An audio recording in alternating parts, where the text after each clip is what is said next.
hermanos, bienvenidos a una nueva cápsula de Vive la Palabra. La semana pasada leímos el primer sermón de Moisés, capítulos 1 al 4 de Deuteronomio y parte del segundo sermón de Moisés, que es del capítulo número 5 al capítulo número 28. Vimos cómo Dios trata con esta segunda generación que está a punto de entrar a la tierra prometida.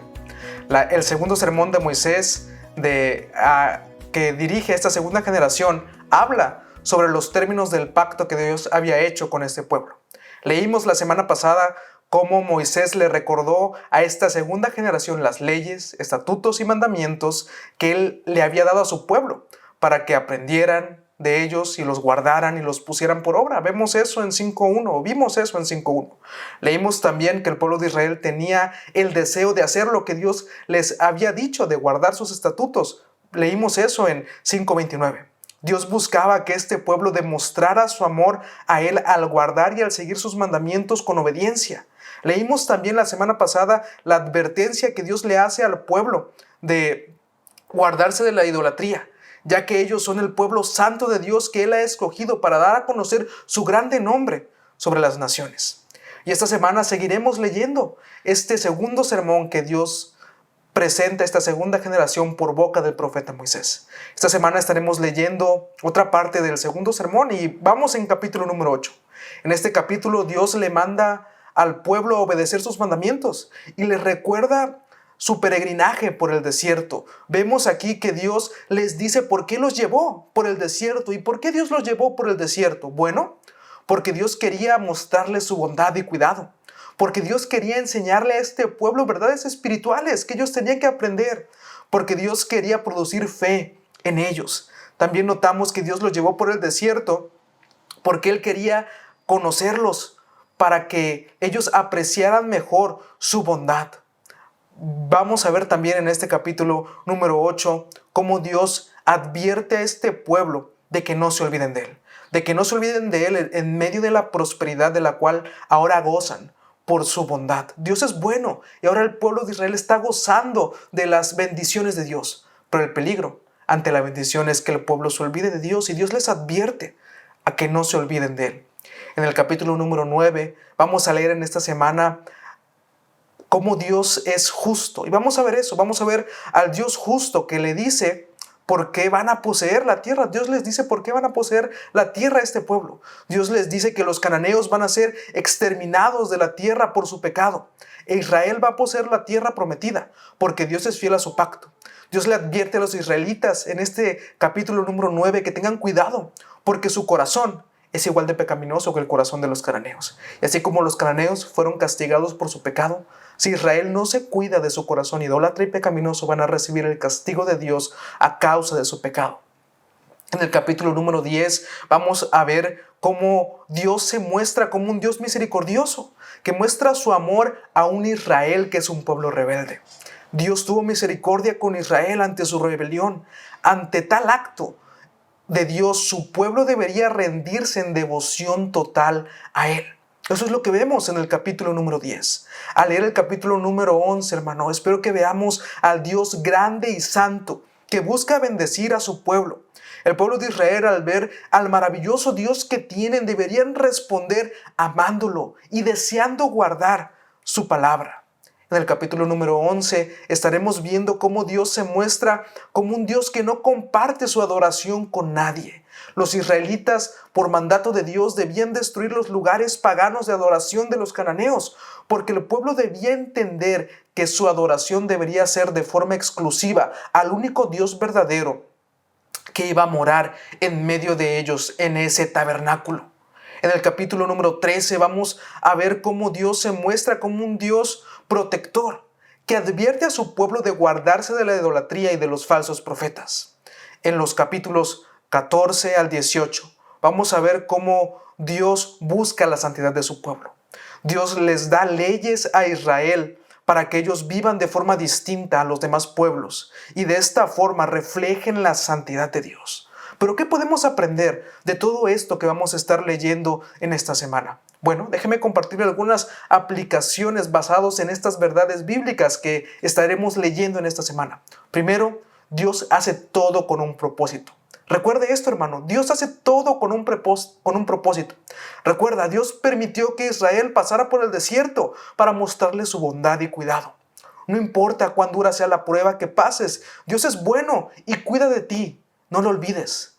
Él te permite pasar en medio del cáncer para enseñarte verdades espirituales que no hubieras podido apreciar como lo haces ahora si no fuera por esa enfermedad. Dios permitió que te corrieran de tu trabajo o tus ingresos fueran recortados a la mitad para que tu fe en Él creciera. No hubieras crecido tanto en tu fe como lo has hecho hasta ahora si Dios no hubiera permitido que esas pruebas pasaran en tu vida.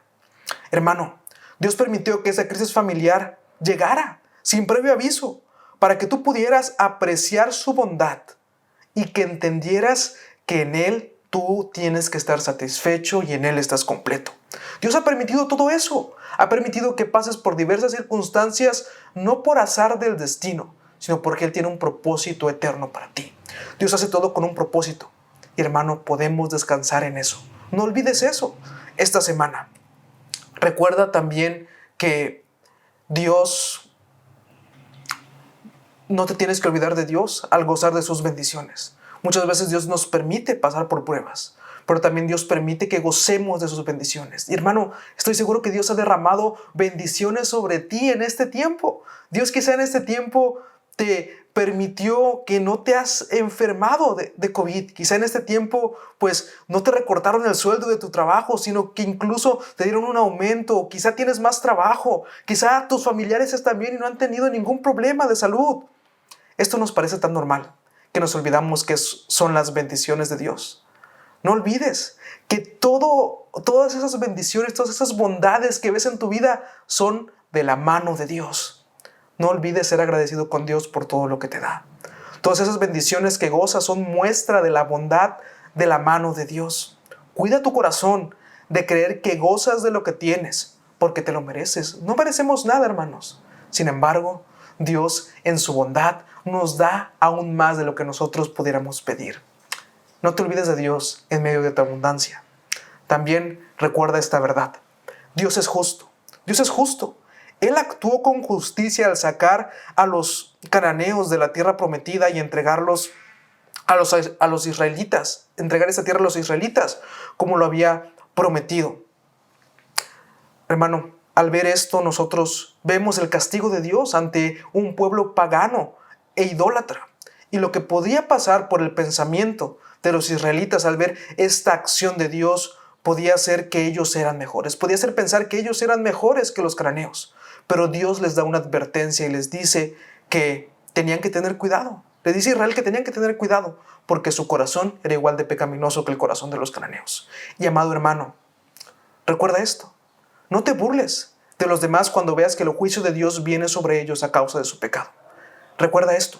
Tu corazón es igual de pecador que el corazón de esas personas. De hecho, no olvides esto. No olvides que Dios muestra su misericordia contigo y que Dios no te paga conforme a tus iniquidades. Él muestra su misericordia de una forma abundante. ¿Sabes qué, hermano? Dios ha mostrado su misericordia para contigo al regalarte el perdón de tus pecados por la obra de Cristo. Esa culpa que tú no podías llevar, Cristo la llevó en la cruz y Dios mostró su misericordia al darte su perdón. También vemos que Dios se muestra en esto que leímos en esta semana como un Dios misericordioso. Dios ha mostrado su misericordia contigo a pesar de tu rebelión. Él perdonó tus pecados por la obra de Cristo. Al ver que mi pecado me lleva a la condenación eterna y al ver el acto misericordioso de Dios al proveerme salvación, la respuesta obvia de mi corazón debe ser rendirme en devoción total a Él. Recuerda, hermano, ya no te perteneces a ti. Dios te compró, has sido comprado con la sangre de Cristo. ¿Estás viviendo para el Dios que te mostró su misericordia? ¿Todo lo que haces, piensas y sientes demuestra tu entrega total a Dios? Hermano, quiero animarte a que hagas esto esta semana. Hermano, tú que eres un esposo, muestra tu devoción a Dios, amando a tu esposa y cuidando de ella. Hermana, que eres esposa, muestra tu devoción a Dios sometiéndote a tu esposo de forma afable y fomentando su liderazgo. Joven, Demuestra tu devoción a Dios siendo un hijo obediente, que demuestra respeto a sus padres. Hermano, que trabajas, muestra tu devoción a Dios trabajando con excelencia. Recuerden, hermanos, al ver la misericordia de Dios en nuestra vida, la respuesta obvia de nuestro corazón debe ser rendirnos en devoción total a Él. Otra verdad que me gustaría que recordaran esta semana, hermanos, es que Dios es santo. Dios es santo y grande. Por lo tanto, al ver lo único y maravilloso de nuestro Dios, debemos buscar como creyentes amarlo más y conocerle más, estar dispuestos a no solamente saber su palabra, sino obedecerla. Contempla, hermano, la grandeza y la santidad de Dios a través de tu lectura bíblica en esta semana. Y evalúa si Él es lo que más amas. Y si Él no es lo que más amas, recuerda esta verdad también, que Dios no comparte su adoración con nadie. Dios no comparte su adoración con nadie. Identifica los ídolos que hay en tu corazón que impiden que tu adoración a Dios sea exclusiva y deshazte de ellos. Busca la santidad. Busca la santidad. Recuerda esto, Dios busca la santidad de su pueblo. Evalúa si lo que haces, cómo vistes, cómo piensas, refleja la santidad de tu Dios. Y si no es así, acude al Evangelio, acude a la cruz, pide perdón y deja que el Evangelio transforme tu vida para hacerte una persona santa como Dios desea que su pueblo sea. Hermanos, que Dios les bendiga.